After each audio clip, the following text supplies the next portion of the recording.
What about genuine domestic violence, that actually involves a man or woman getting hurt by their partner? What about this battered woman there's so much talk about?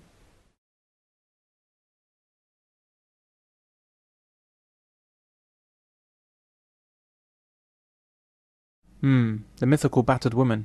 We hear about her so often, yet encounter her barely at all. I think I've yet to meet a woman that could take a battering. Yet the terms battered woman and wife beater are put about very frequently. It seems either that women are exceptionally tough, such that the internal injuries and broken bones they sustain on a daily basis just don't show, or else maybe, just maybe, they're not actually being battered. I mean, this is a beating. This is both. Strong elbows to the head. He's out. He's out. My goodness. This is a battering. He's got to be in. Really tough. His corner probably throw the towel around this one.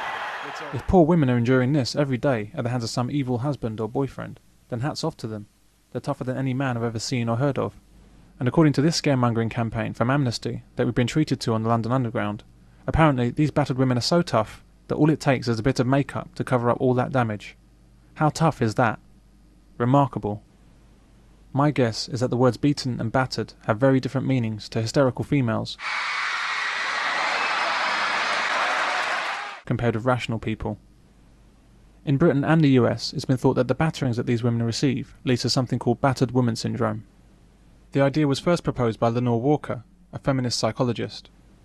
The concept is that women who are abused go through several stages of behaviour, which can then finally erupt into violence against the abuser.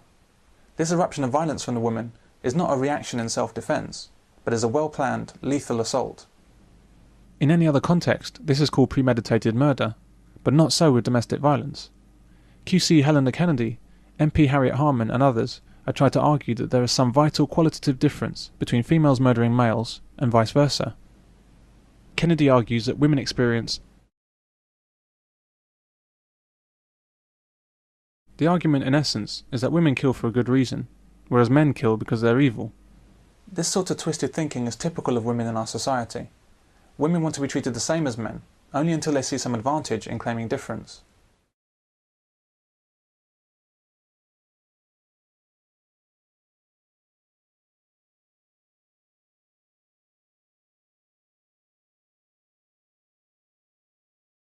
Harriet Harman was trying to make a case out if it was the battered woman syndrome.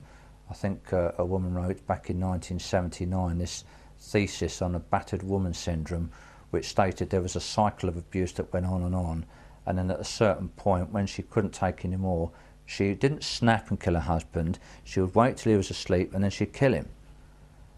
Now, I don't know how you view that, but that leaves lots of nasties in the air, because how often could a woman kill her husband and then say, well, I suffered in silence for 10 or 15 years and then I decided to kill him. To kill somebody when they're asleep, I always think is a premeditated thing. To kill somebody either in self-defence or you finally snap and you get someone, you do it, all right, I can't imagine doing that sort of thing, but there's an element of, yeah, that could happen.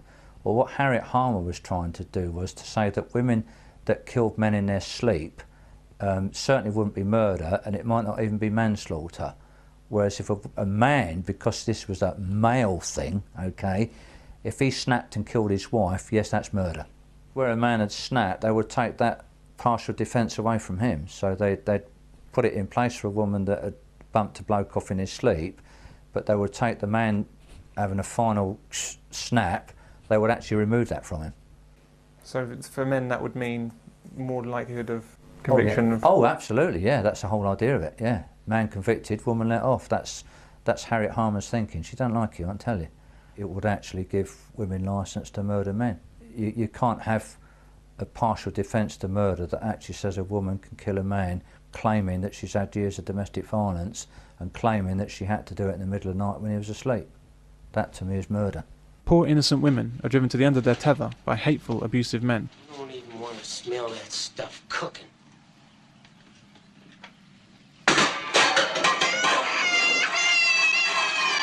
And they finally snap. But rather than an understandable human reaction in self-defence, she responds with calculation and planning. She waits for him to go to bed so that she can murder him while he sleeps.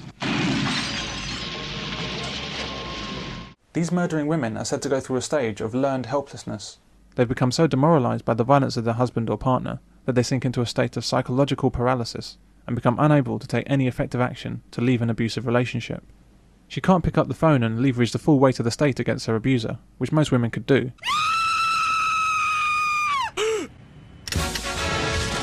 But she can successfully plan her revenge and execute premeditated murder while her husband sleeps, which most women couldn't do. Do you think it's justified as self-defence for a woman to kill a husband or boyfriend if she's been beaten by him in the past? I think that would certainly come into how it pans out on the trial. It would be a mitigating circumstance, yes. Do you think that women should be allowed to commit premeditated murder in self-defence? No. Premeditated murder is murder. If you're controlled enough to premeditate a murder because you're being abused, you're controlled enough to leave the man, get out of there. And if you choose not to and instead choose to kill the abuser, then you had a choice. And in court, in fact I was in a court case of, it wasn't a man and a woman, but it came down to, was it self-defense? And the basic question was, could you have walked away? That's the basic question. If you could have walked away, then it wasn't self-defense. So to bring that to this case of a woman suffering violence and then killing the man, could she have walked away? Well, yes. So then it wasn't self-defense.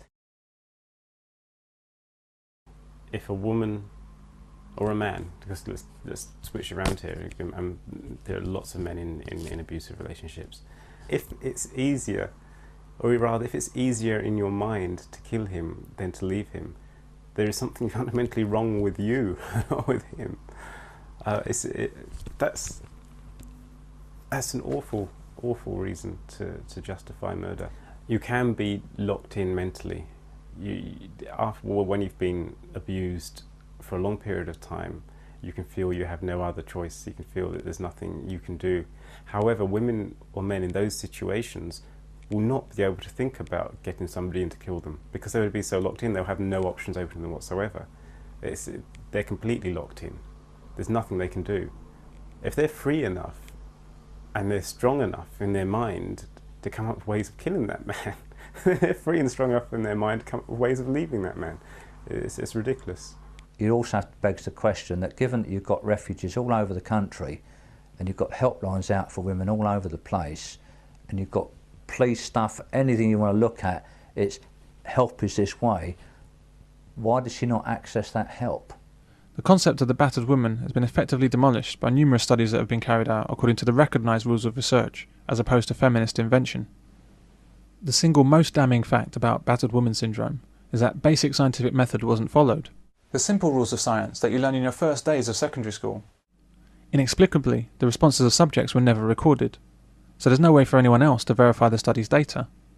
The existence of battered woman syndrome is essentially pie in the sky.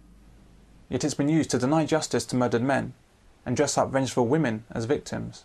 I mean, you've got some experts in methodology that actually went through her work and they just discredited it. They said even the women that she interviewed to support this cycle of abuse hadn't actually even killed a man.